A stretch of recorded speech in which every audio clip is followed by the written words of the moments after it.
All right, recording has started. This is part 3 of our basic human anatomy session.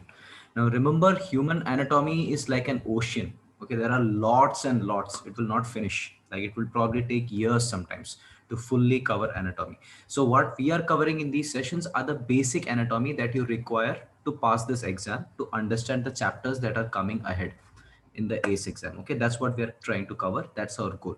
So we already covered the upper body, we covered shoulders, we covered chest, we covered scapula, we covered slightly on the abs and stuff like that. Now we are going to cover the lower body, and we are going to start with the feet, and we are going to go all the way till the hip. Okay, so let's start at the feet. So what happens at the feet? You have seen this movement, right? So what is this movement called? It will be a recap for you. Tell me, what is this movement called? That is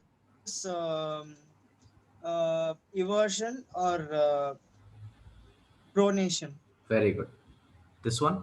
Yeah. This is supination or inversion. Very good. Awesome. Excellent. All right. So we know eversion and inversion happens at the feet, right? Eversion, inversion, pronation, supination, all these things will happen at the feet and the ankle. We know that. Okay. So let's talk about this for a second.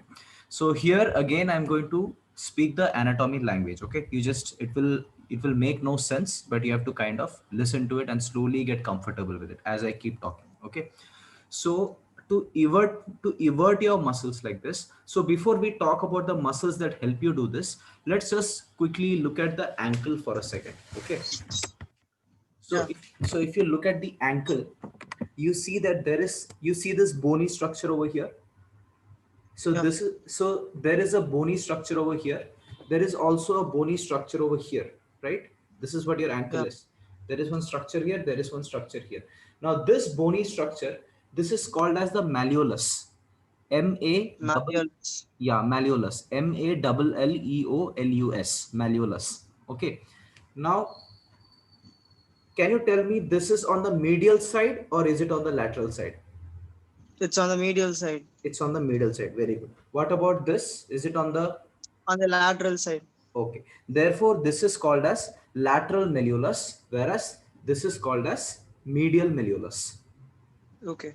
Okay. Now watch. So this is my ankle. Okay. And this is my lateral malleolus. Now there is a muscle that goes all the way here and attaches like this.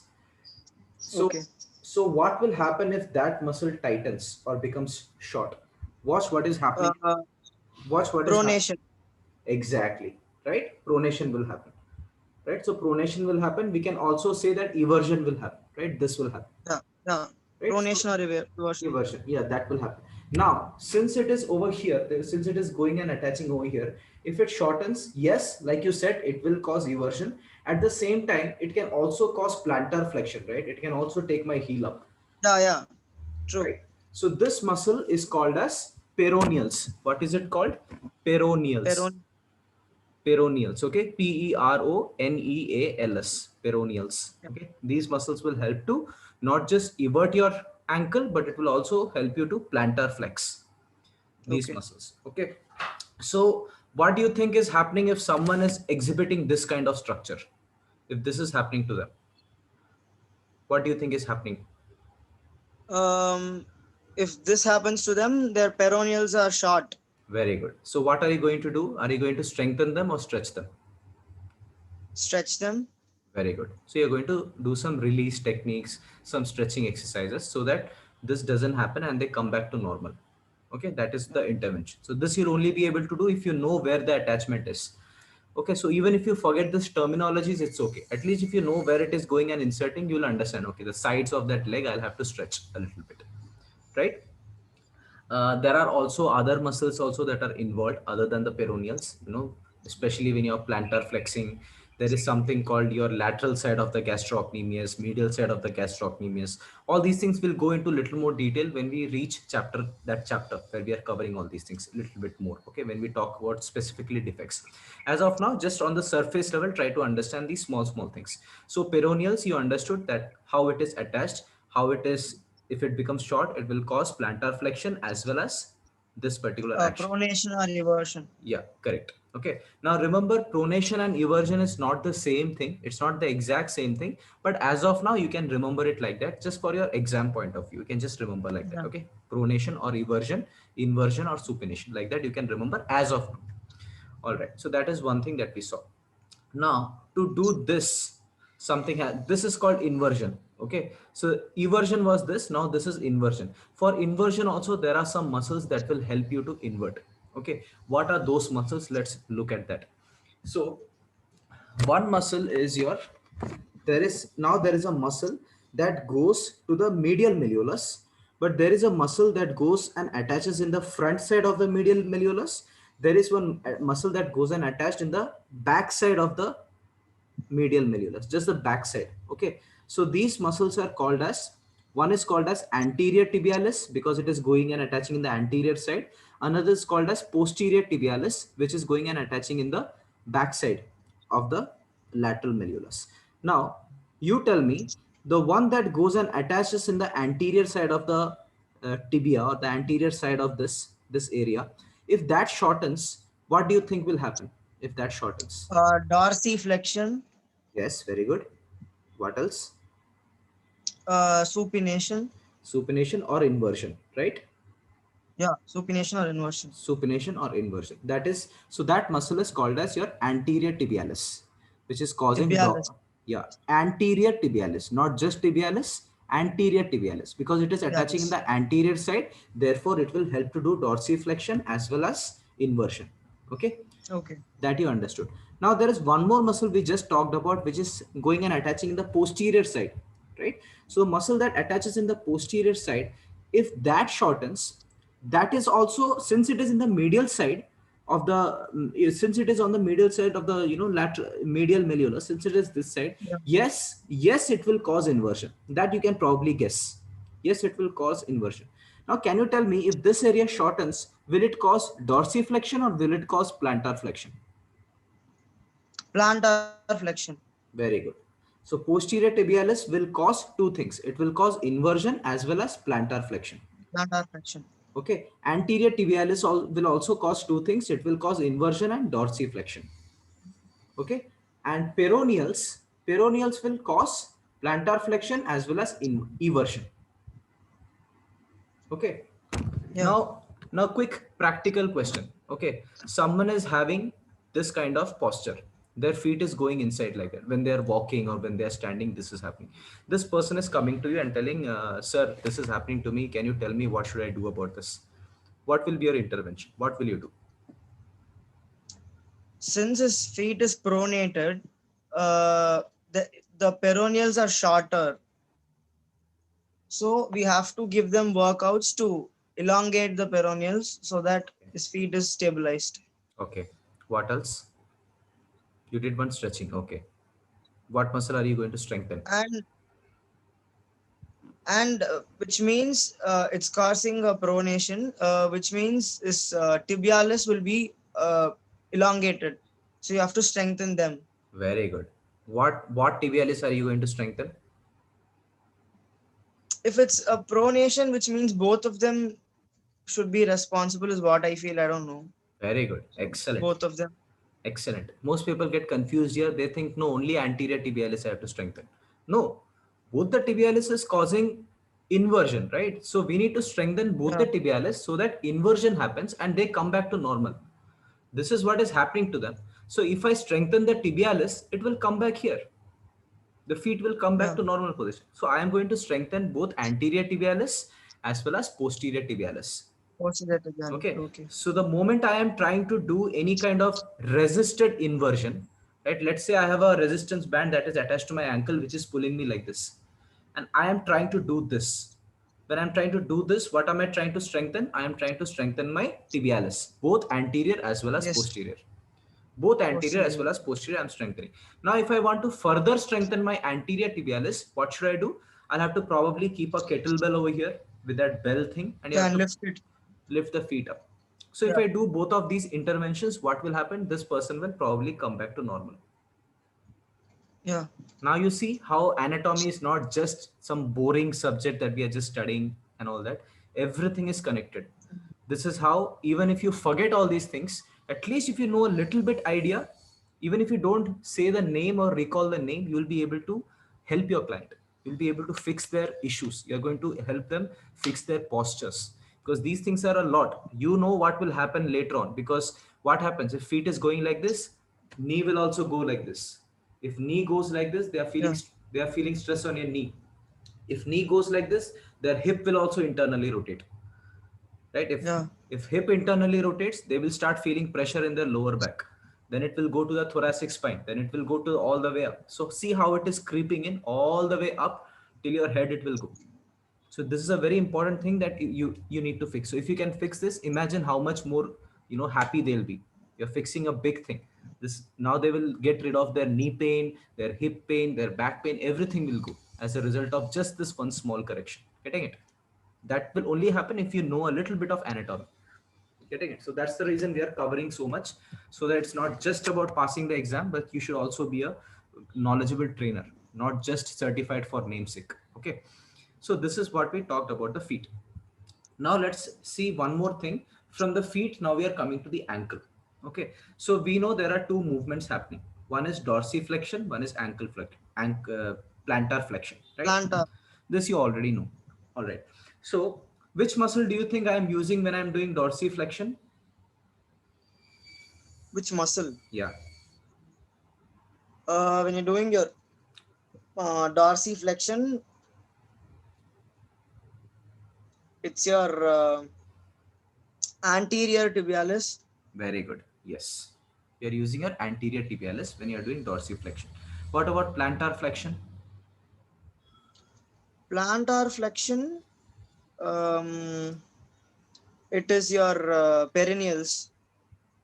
Plantar flexion, perennials are definitely contributing. What else? Your perennials and your posterior tibialis. Posterior tibialis is also definitely contributing. What else? Who else?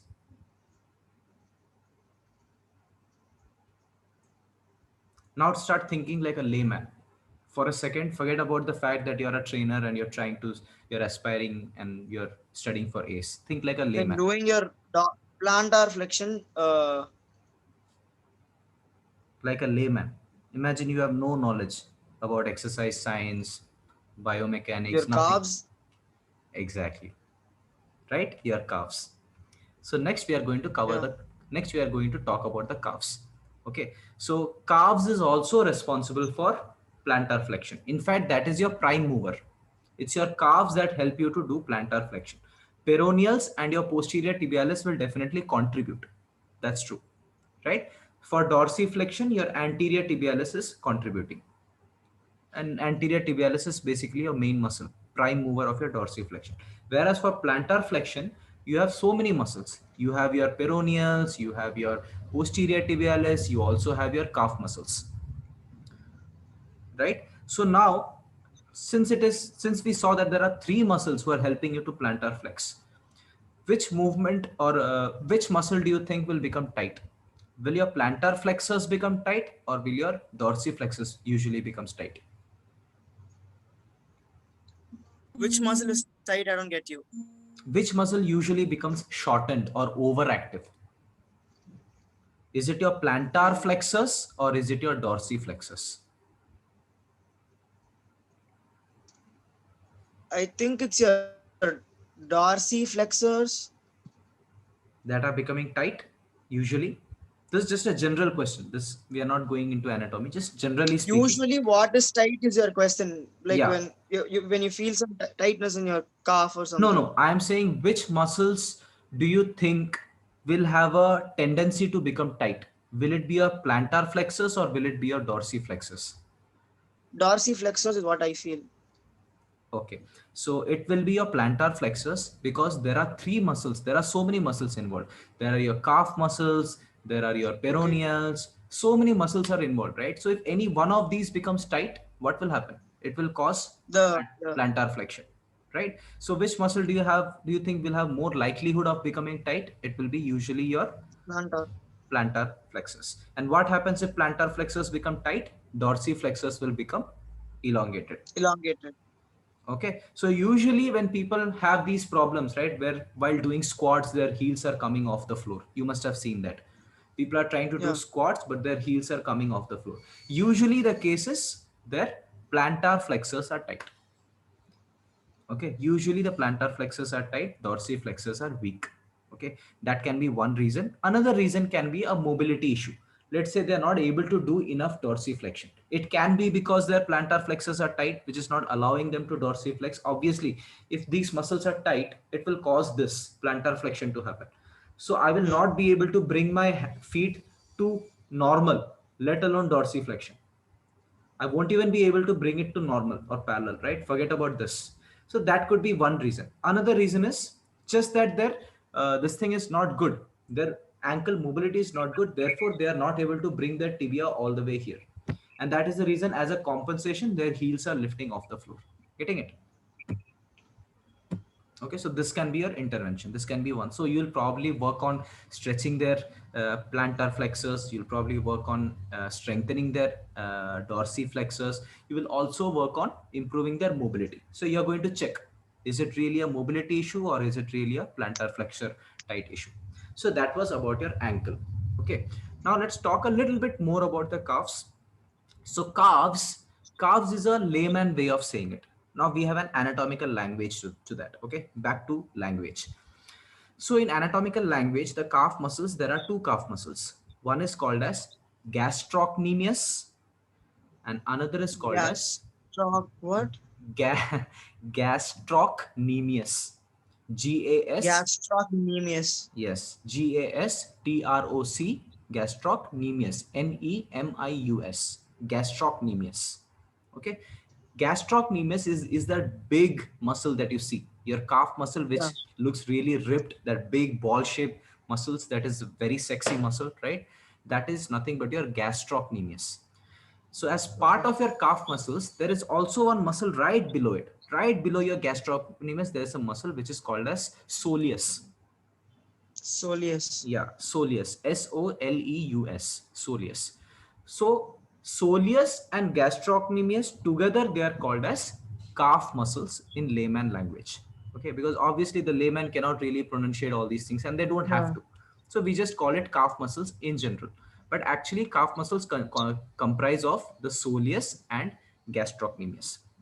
Now, one more thing you need to know about gastrocnemius and soleus is that the gastrocnemius is only crossing the ankle joint.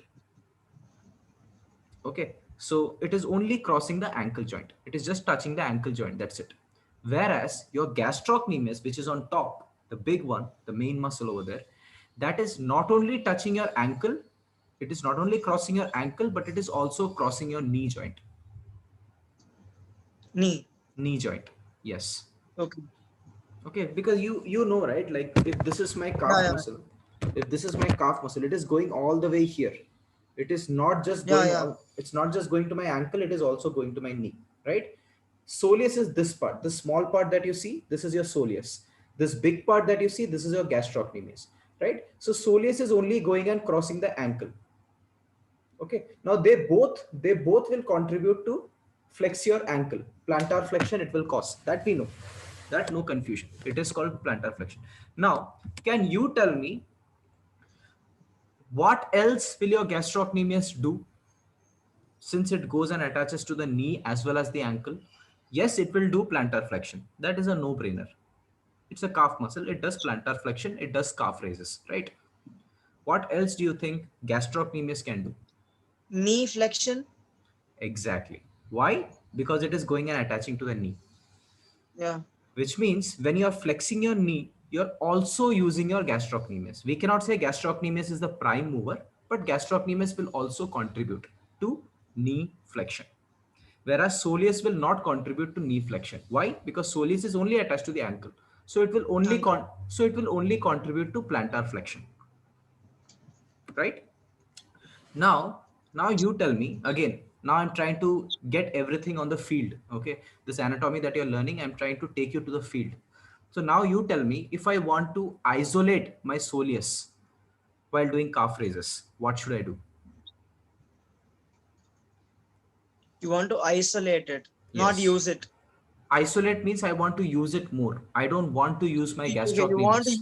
okay, you don't want to use your gastrocnemius. Okay, Yeah. then you have to stabilize your knee and use only your ankles. Okay. So how will I do that? Practically speaking, like in the field, I'm in front of you. You are training me. How will you train me in such a way that I'm using mainly my soleus muscle? Of course, every muscle I'll be using. Even when I'm trying to isolate my bicep muscle, I am using forearms. I am using everything. That we know. But still, I'm trying to isolate my biceps, right? When I'm doing bicep curls. Similarly, if I want to isolate my soleus, then what should I do? You have the raw materials. You know that the soleus goes and attached to the ankle only. Whereas like Donkey calves. donkey calves, okay. So in donkey calves, exactly how is the exercise? I'm not sure. Is it like your Uh, no, you donkey calves is basically you bend, you completely bend so that your legs are straight. You're 90 degrees.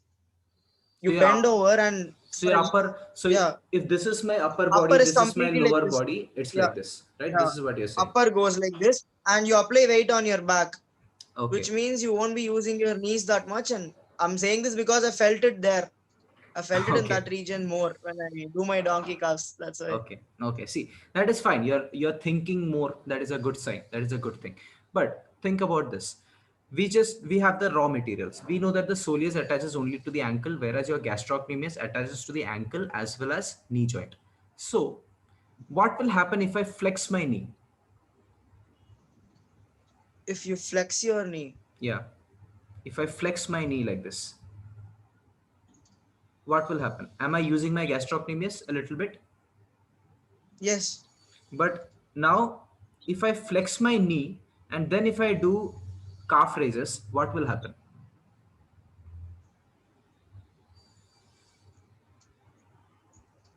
If you flex your knee and if you do your calf raises, I feel the more impact will be on your gastrocnemius is what I feel. You are I might if be. so. The thing is, when I say flex your knee, I'm saying that you're sitting down, you're sitting on a chair, or you're doing Ah, okay, seat, okay. you're doing seated Yeah, calf yeah. raises. Then if you do it like that, then you're like stabilizing your knee and it goes all the way Ex- down to your soleus. Yes. exactly. So now you know why people do seated calf raises, because when you do seated Yeah. calf raises, you're isolating your soleus. Whereas when you're doing standing calf raises, you're using both soleus and gastrocnemius. Okay. Okay, why? Because gastrocnemius goes and attached to your knee also.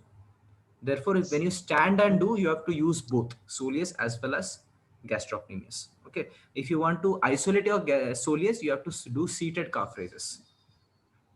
Okay. Now, the superior exercise would be standing calf raises. Why?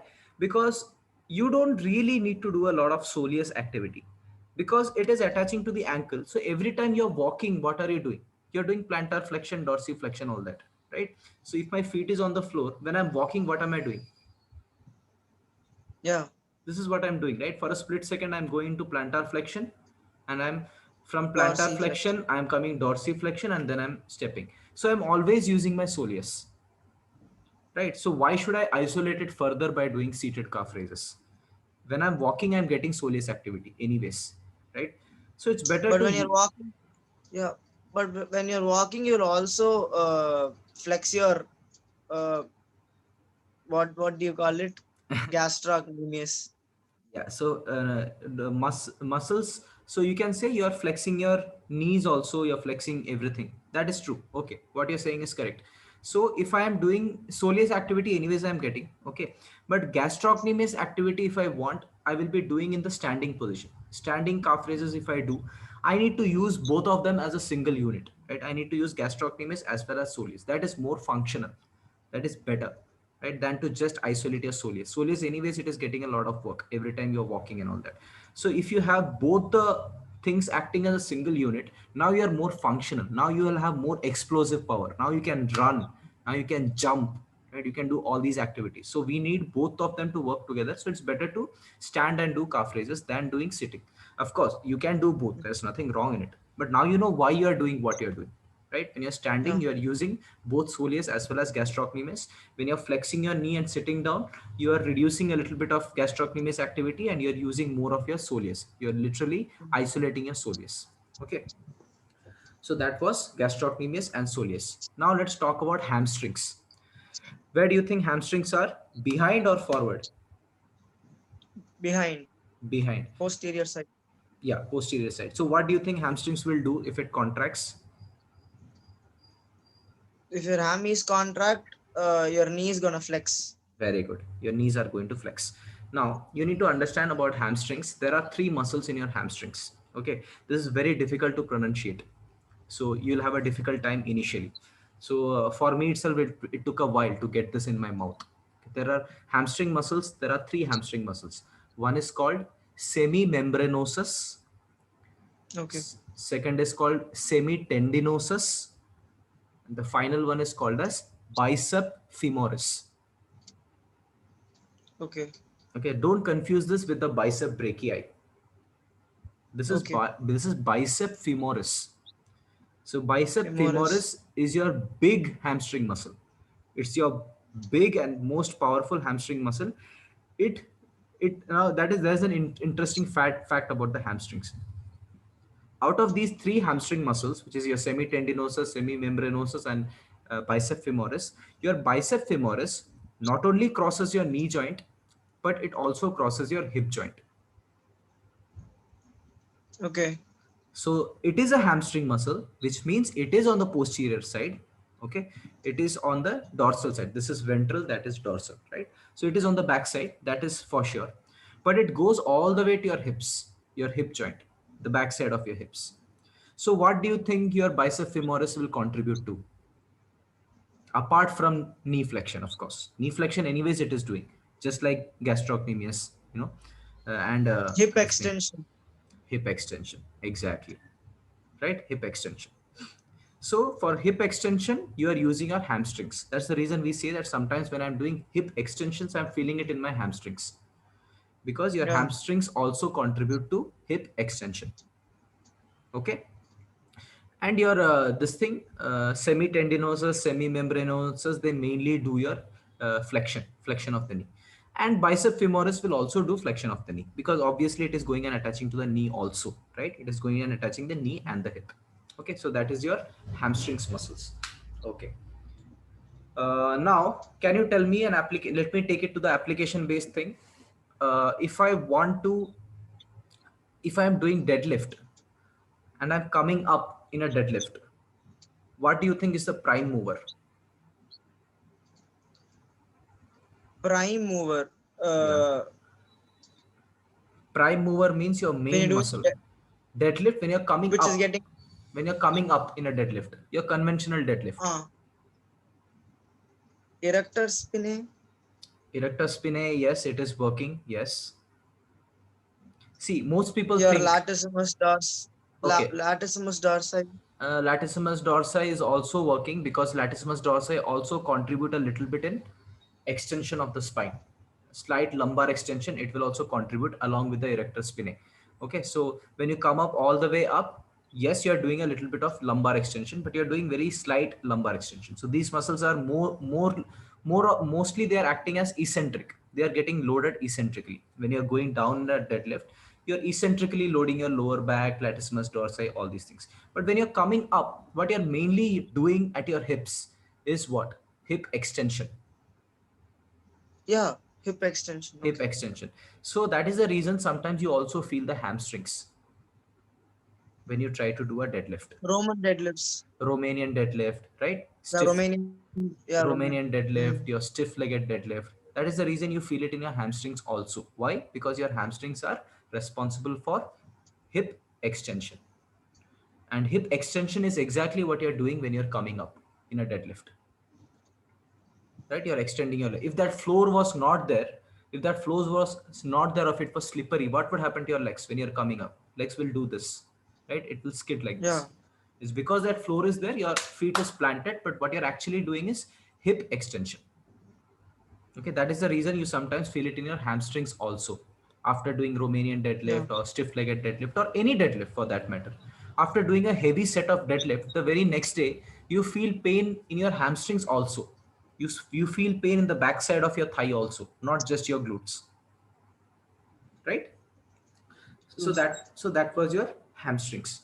Now let's talk a little bit about the front part of your leg. Already we spoke about dorsiflexion, that is your anterior tibialis. Mm. Done.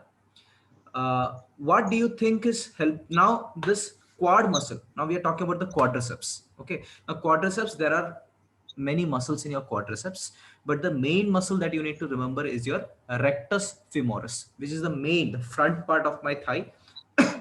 That muscle is called as rectus femoris. What is it called?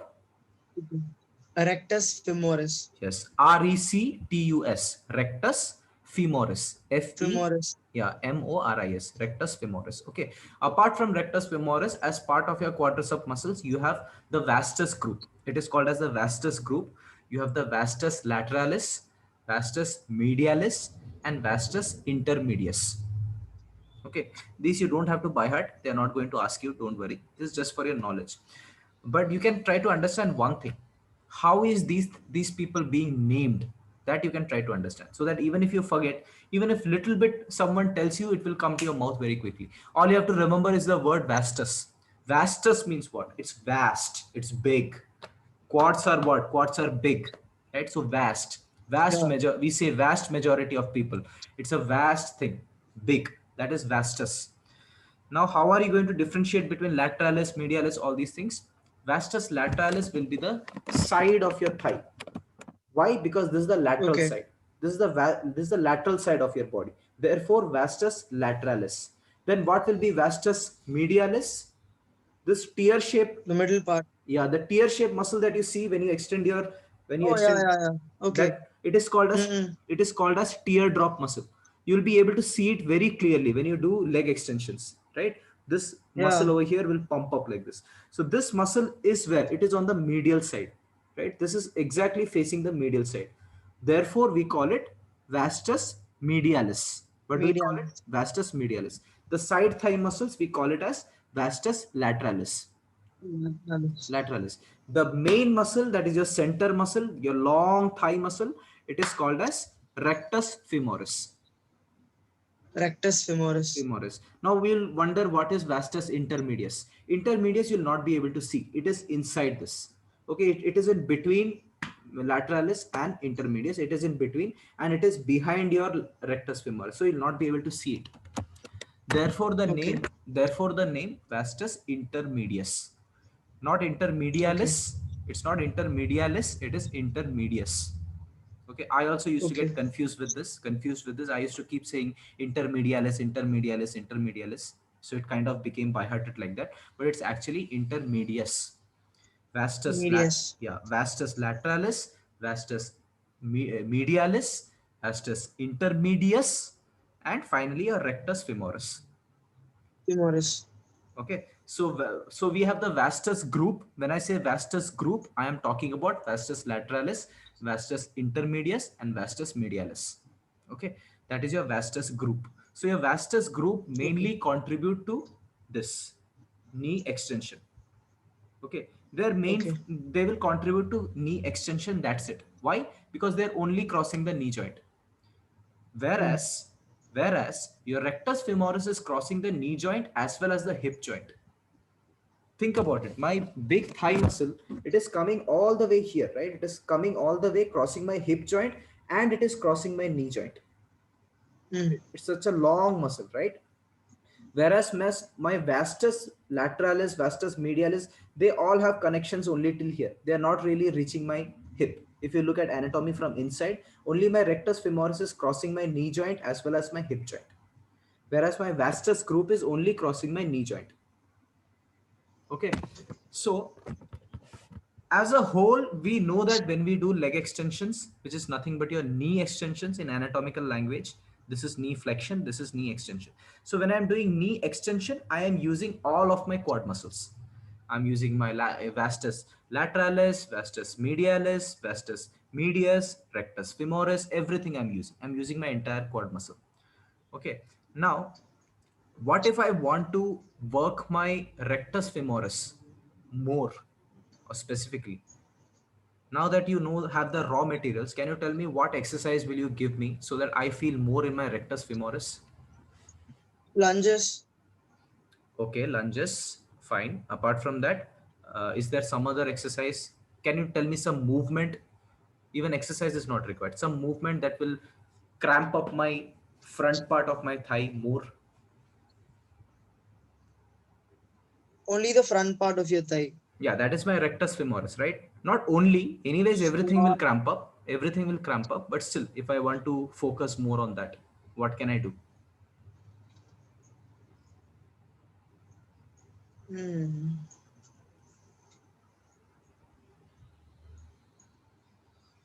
Squats. Squats is again for everything. Everything. Yeah. In squats, Curls. what is happening? Knee extension is happening, hip extension is Yeah. happening, right? Okay. And you said curls. You're talking about hamstring curls, right?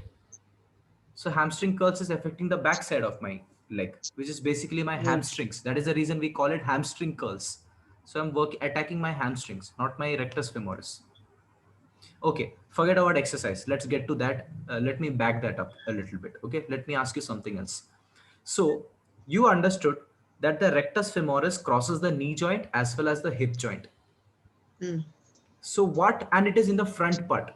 You know that. That also you know. I already said that for knee extension, I'm using my rectus femoris, of course.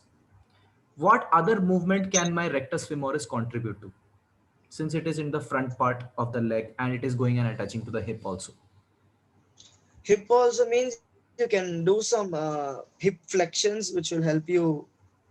Yeah. So will my hip flexion look like this? Can I call this Yeah. hip flexion? Yeah. Yeah. Now think about an exercise. What if I'm standing on the floor simply and I'm trying to do this and I'm just holding it over here, or I'm trying to do this and I'm holding it. Hmm. Try doing this exercise and you'll feel a cramp happening in your thigh muscles, Yeah. right? Have you ever tried hanging knee raises or hanging leg raises? Yes. Yes. You can Okay. feel it on your thighs. Yeah. What happened when Yeah. the first time, for the very first time, when you attempted for the very first time a hanging leg raise? What happened? Where did you feel cramping happening? In your stomach, in your abs, or in your quads? I felt it on my quads. Quads, right? In fact, it will be the pain will be so much. I mean, I'm talking about the very first time. Very first Yeah. time when you're trying to do a leg raise, you will feel it a Hmm. lot in your quads. In fact, Thighs. your thighs will not let you do that movement. Yeah. After one rep itself, it has cramped up, and now you are getting a Yes. feeling that if I do it five more times, I'll probably not be able to walk because this whole thing is going to cramp up like very badly, right? So what does that mean? Your rectus femoris crosses not only your knee joint, but it also crosses your hip joint. Therefore, Hmm. it will also help you to do hip flexion. What flexion?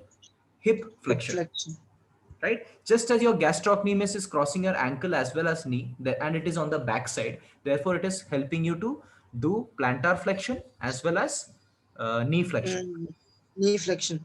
right? Hamstrings are attached to the back side of your leg and it crosses your knee joint as well as hip joint. Therefore, it will contribute to knee flexion as well as Hip flexion. hip Hip flexion. extension. Hip extension. Hip extension. Okay. So you will not be confused anymore about extension flexion because now you know where it is located. So now you can imagine, okay, my legs are being pulled this way. And what is this Hmm. movement called? This movement is called as hip extension. That's all you need to Yeah. remember, right? Now, since rectus femoris is on the front part and it attaches to the hip, sorry, not hip. So it Hip is not only doing knee extension, it will also do hip flexion. flexion. Flexion. Yeah. See how that word is also for me also it mixed up. Instead of saying Yeah. hip flexion, I said extension. Why? Because see, there is a contrast over here. Knee Yeah. fle- Knee knee extension. extension, hip Hip flexion. flexion. That is Yeah. the reason you have to separate it that compartment in your brain and say Hmm. it. Right. That is the reason when you say it fast, you may get it interchanged. Okay. True. Because it is kind of a little ulta, something like that. Hey Anyways, man, do you mind if I like change to another room because I'm having a bit of connectivity issue here? You're getting stuck in the middle. sure, sure. Give me a Okay. second, okay? Yeah, yeah, Thank you. yeah, yeah. I can see you. Yeah, let's continue. Okay, let's continue. Okay, so we know now there is an interesting fact over here. Now that you found out that your rectus femoris is contributing in hip flexion, okay, now there is also something called as hip flexors. So we have Mm. already reached the hip, right? So let's talk a little bit about the hip. There is something called as hip flexors. Now, yes, your rectus femoris is also your hip flexor that we just now saw, right? Hip flexion, my rectus femoris is also contributing because it goes and attaches to my hip. Now, there is a muscle on the hip. You must have seen this part of your hip, right? This much area of your Yeah, hip. yeah. So this is my hip Mm. flexor muscle, right? So it will Mm. flex. So that muscle True. is, so that is a hip flexor muscle. There is a name for that also. So it is called as iliopsoas. What is it called? Iliopsoas. Ilioso. Okay. Iliopsoas. P is silent, okay, but I Mm. still pronunciate it as iliopsoas so that I can get the spelling also in my head. Okay, Okay. so P is silent. You can call it iliopsoas, but I like to call it as iliopsoas. Okay, so Okay. iliopsoas has three muscles in it. It is called as the psoas major, psoas minor. Now here also P is silent. When I say psoas, I am talking about PSOAS. So, yeah. So instead of saying psoas, I'm saying psoas because that's how it is pronounced. And this I don't have confusion in my head. Therefore, I'm just saying it as psoas. No problem. Okay. So you have psoas major, psoas minor, and finally something called as iliacus.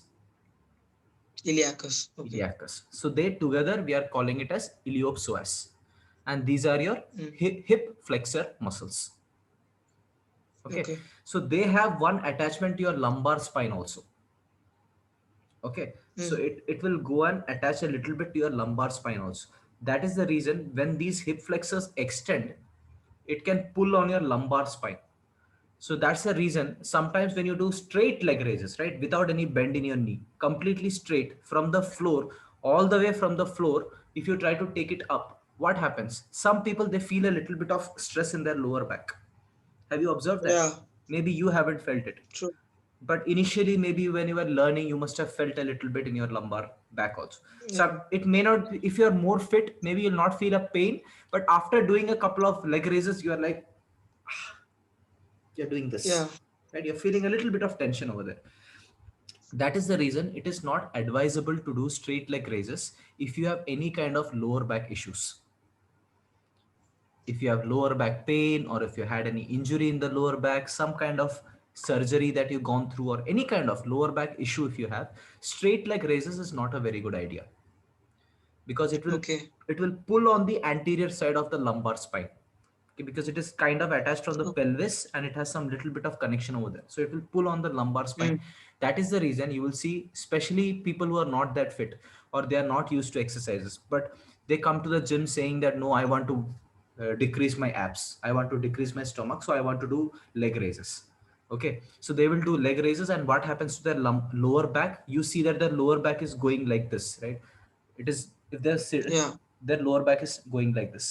So what is happening to the lower back? It Anterior. is arching. Yeah. So our spine has a normal, a natural curvature. Okay, that natural curvature is called as anterior lumbar curvature. Okay. Lumbar meaning your lower back, lower Lower spine, back. lumbar. Anterior lumbar curvature means what? It is going anteriorly Yeah. Front side. True. towards the front side. The curve is going, and that is a Mm. natural curve. That is a natural curve we all have. That is called as anterior lumbar curve. Okay, now this anterior lumbar curve will further go. It will arch a lot when you try to do leg raises, and that is not a Okay. good thing. That is not a good thing because that can cause unnecessary stress in your lumbar region. Okay, that is the reason Mm. even foam rolling you should not do on your lumbar spine. You'll see some people doing Mm. foam rolling on their lumbar spine, saying that no, my muscles over there are sore. That's why I'm doing it. I'm getting relief. No, Mm. the fascia, they're probably getting a little bit of relief on the fascia, the lumbar pelvic, lumbothoracic, that area, but your bone is also going like this, which is not a good idea. Okay, so iliopsoas or iliacus, psoas major, psoas minor, all these things will, what will they do? They will flex your hips, right? If they become short, what will happen? So if my iliacus or iliopsoas, if they become short, what will happen? This will happen. Yeah. So my hip will be flexing this way. If my hip flexes this way, or if my hip flexes this way, both are same. They are both hip flexion, right? Yeah. So if this muscle becomes short, it will pull me like this. Okay, Okay. this is what will happen. This will also cause an excessive arch in my lower back, because when I'm Mm. pulled this way, I want to look forward, right? So if I want to look forward, what will I do over here? I will do this so that I can look Yeah. forward. So now you understood that is what your hip flexor does. The hip flexors will try to flex your hips, okay, along with your rectus femoris. Now you tell me, when I'm doing hanging leg raises, I'm bringing my leg all the way here. I'm not taking it up, I'm just bringing it to half, middle, exactly to the center.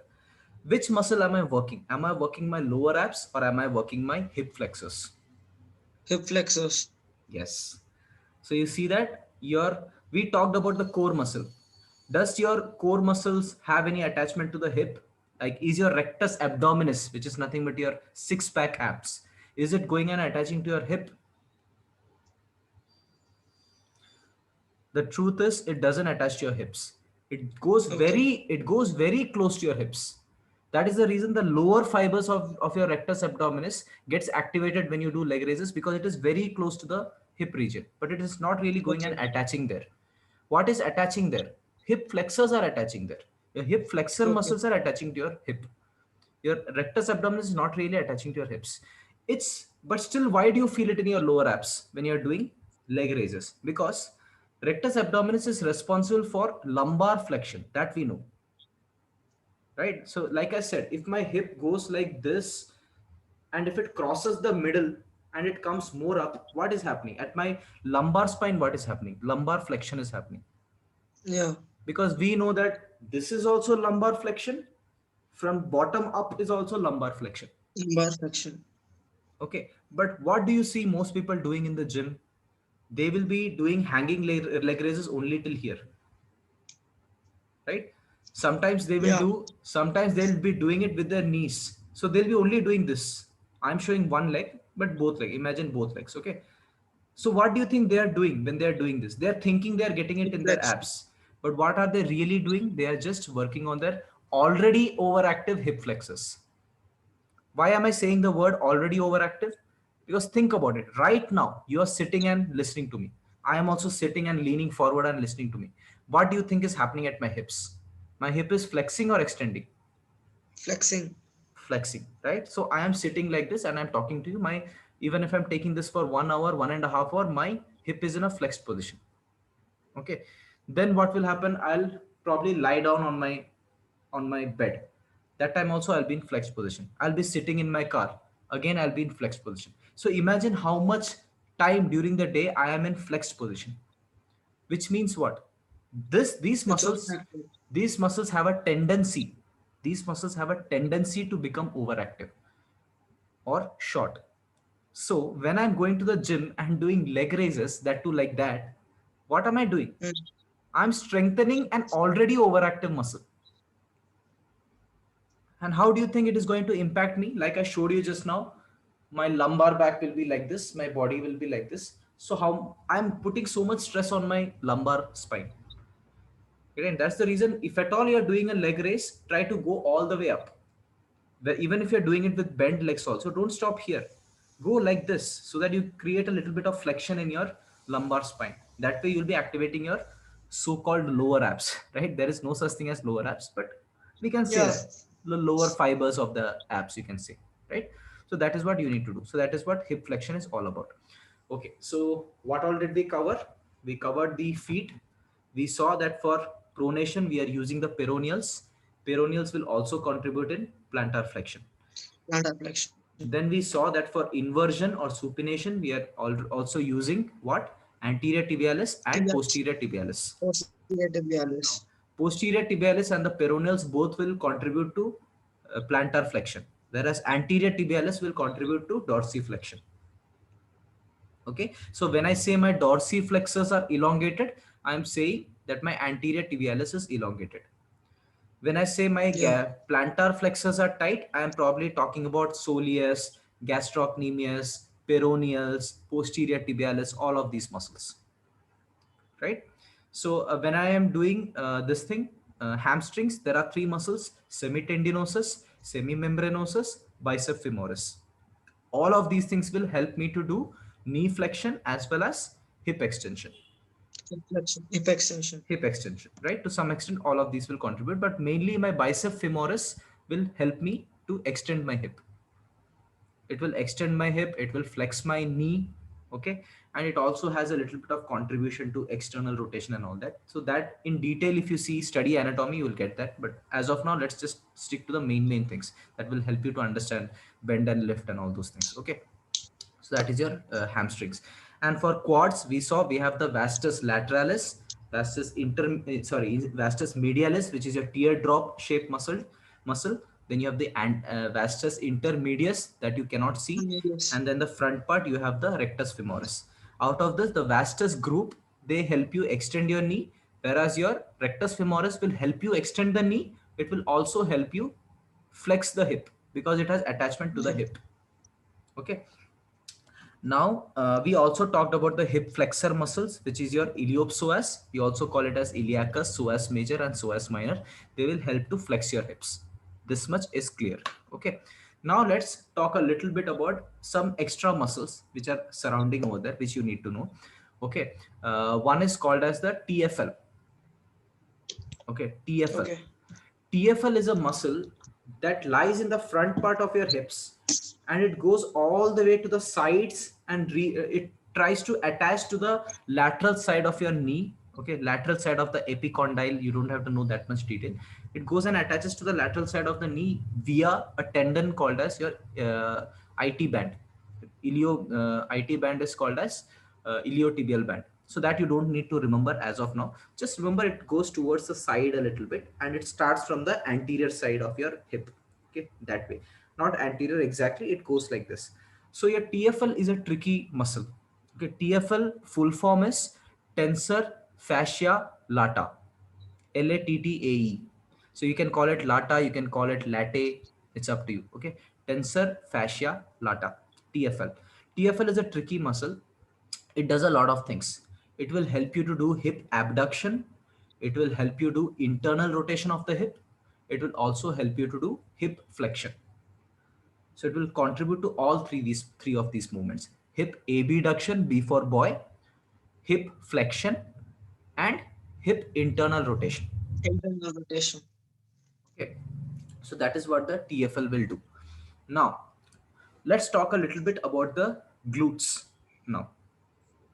Okay, so we talked about internal rotation. Since we are talking about internal rotation, let's quickly talk about external rotation. So when I'm taking my knee out like this, I'm externally rotating my hip, right? So for externally rotating my hip, the main muscle is a deep external rotator muscle. It is called as piriformis. Piriformis. Piriformis. Okay. Piriformis will externally rotate your hips, and it has a very close attachment. I mean, it is very close to the sciatic nerve. Where there is a nerve called a sciatic nerve, you'll often see people complaining about sciatic pain or sciatica. You'll sometimes get clients who have sciatica. Okay, sciatica is when this piriformis is going and pinching that sciatic nerve. As a result of that, they feel a tingling sensation that goes all the way to the back of their legs, all the way to their thumb, that big toe. Till there, they Mm. feel a tingling sensation, kind of radiating pain and all that. Okay, this is called sciatica. This condition is called as sciatica. So the piriformis muscle becomes overactive, and it goes and pinches that sciatic nerve, causing this condition to happen. Anyways, that will come across later when we talk about injuries and all that. As of now, you just need to know that the piriformis will help you to externally rotate your hips. Now, there is also one more muscle that will help you to externally rotate your hips. Can you guess what that is? Mm. You'll actually, it is difficult to guess. It is actually your gluteus maximus. Okay. So your glute muscles, there are three types of glute muscles. Not types, there are three parts. Just like quads we saw, there were different names. Like that, glutes also has different names, three names. One is called gluteus maximus. So by the name Maximus, you can understand it's the main glutes, the main part of your glutes. That big glutes that you see, it is your maximus, gluteus maximus. Then we have something called as gluteus medius and gluteus minimus. So glute medius and glute minimus. That's how we usually say it. Glute medius and glute minimus. They are kind of the sides of your glutes. It's your glutes, but the sides of your glutes. Okay. So when you externally rotate your legs, you're not just using your piriformis, you're also using your glute max. So basically you're using your overall glutes when you're doing external rotation of your hip. Okay. That is the reason at the bottom of your squat you feel a nice stretch in your glutes, right? Because you're kind of Mm. externally rotated too. That's the reason when we stretch our glutes, sometimes we do this, right? We keep our legs like this and then we do this, right? You feel a nice stretch in your glutes. Okay, that's because your gluteus is responsible for external rotation too. Okay, that's your glute max.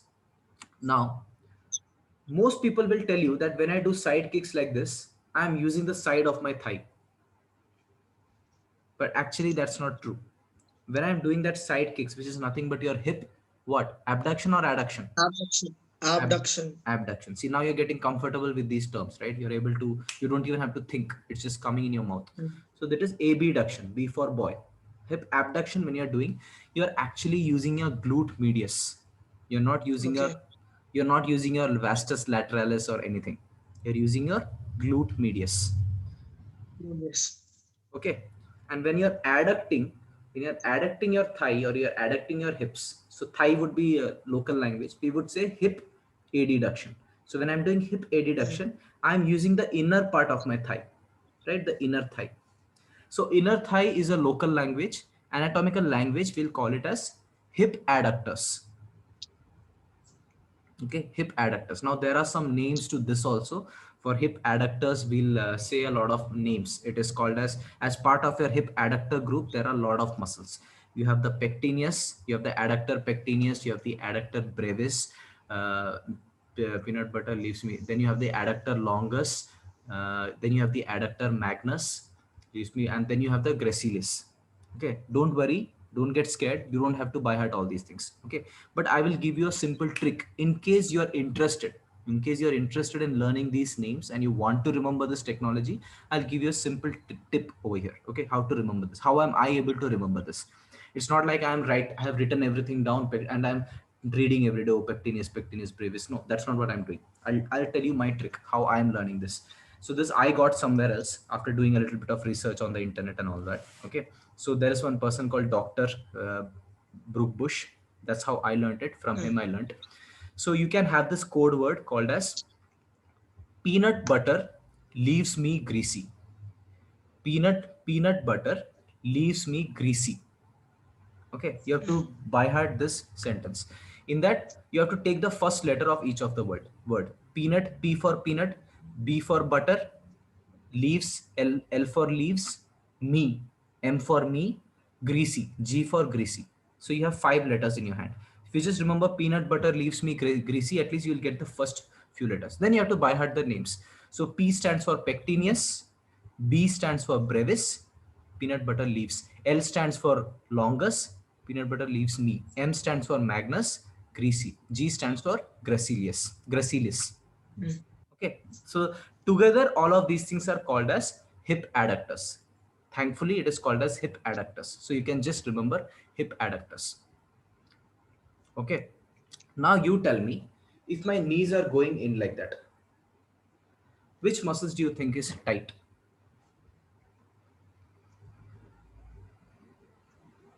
or shortened or Your overactive? hip adductors. Very good, excellent. Hip adductors. What else do you think is becoming tight? If my hip is internally rotating, because my knees are going in, my hip is internally rotating. So which Iliopsoas. iliopsoas will also become a little tight because you'll also end up flexing a little bit. But specifically which muscle? Hip adductors and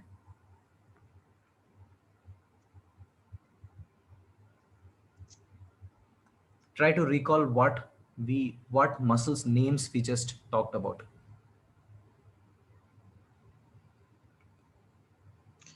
You told me about a muscle which connects on the anterior side of the hip and goes all the way to the knee. Yeah, yes. You're getting there. It's called. At least do you know the code word? Don't even have to say the full form. Okay, I'll tell you the first letter. T F TFL. Yes, tensor fascia lata. Okay. Lata. So if my knee is caving in like that, my hip adductors will become tight and my tensor fascia lata, which is your TFL, will become tight.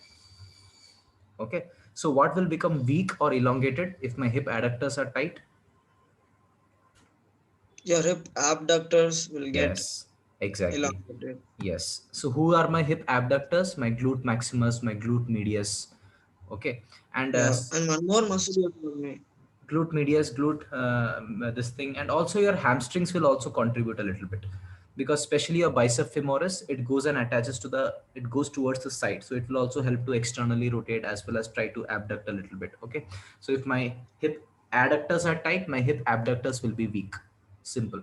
Okay, and that will eventually lead to weakness in my hamstrings, my glutes, everything will become weak as a result of this. So anybody who is exhibiting this kind of movement, you need to strengthen their hamstrings as well as glutes.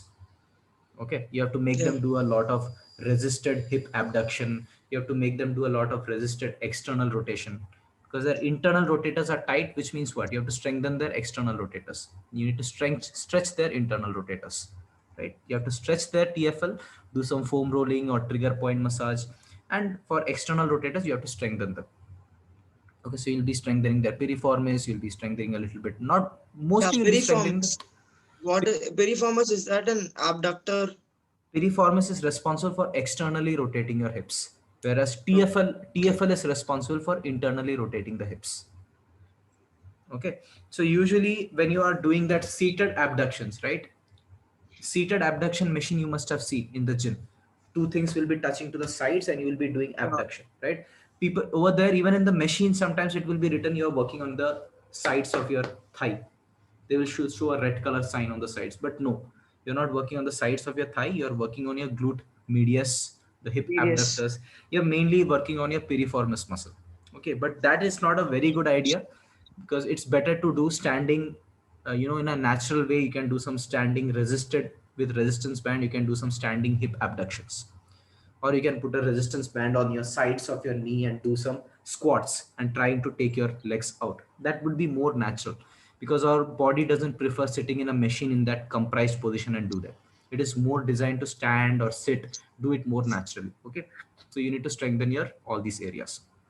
Okay, with that our lower body is complete. Are we missing anything? No, we covered the glute medius. Now glute minimus is your cousin of your TFL. Okay, TFL and minimus are cousins, which means whatever TFL does, your uh, Minimus glute will do. minimus will also do. So what does TFL do? TFL does hip abduction, abduction, B for boy. It does hip flexion. It also does hip internal rotation. Internal rotation. Okay, and glute minimus is the cousin of your glute minimus is the cousin of your TFL.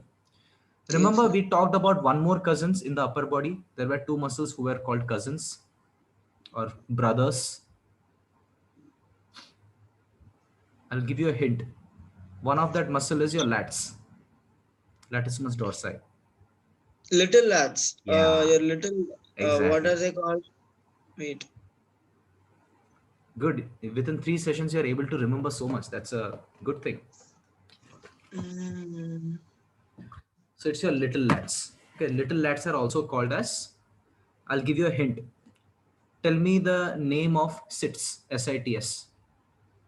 uh, suprainfratus. Supraspinatus. Sorry, Supraspinatus. supraspinatus, infraspinatus, uh, teres, yeah, teres Yeah. minor, Yes. If teres minor is your in that sits. Okay, tell me the last one also. What is the S? Okay. subscapularis. So, which Subscapularis. means teres major, teres Teres major, major. Exactly. teres major. Yes. Okay, and it externally rotates. Remember, it externally Yeah. rotates, meaning infraspinatus or infraspinatus and And teres minor teres minor, externally rotates, externally rotates. whereas teres major, it is major, right? It is a brother of your latissimus dorsi who is even bigger. That's the reason they are called as little lats. So whatever your lats do, your teres major will also do, except for extension. Your what does your lats do? Your lat does shoulder extension. Your lat also does internal rotation, right? Your lat also does adduction, Adduction. adduction. D for dog, right? Now there is something that they usually don't talk about when it comes to lats, and for exam point of view, you don't need to know this, but it since it has attached all the way to your lumbar spine, almost like your lumbothoracic, that area it has contact. Mm. That's why it will contribute a little bit in extension also, just like your erector spinae. But your little lats will not contribute for that. That's the only thing little lats does not do. Otherwise, it does everything that your lats does. So if lats become tight, you can almost guarantee that your teres major is also tight Right. because they are Yeah. brothers, little lads. Okay, done. So the anatomy completely over.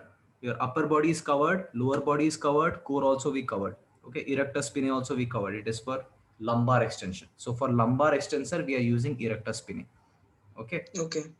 cervical extensors also we covered. Cervical spine flexors we covered. Levator scapulae we covered. What is cervical spine flexors? Okay, see what is this? Flexion. Flexion, right? So you see the muscles over here.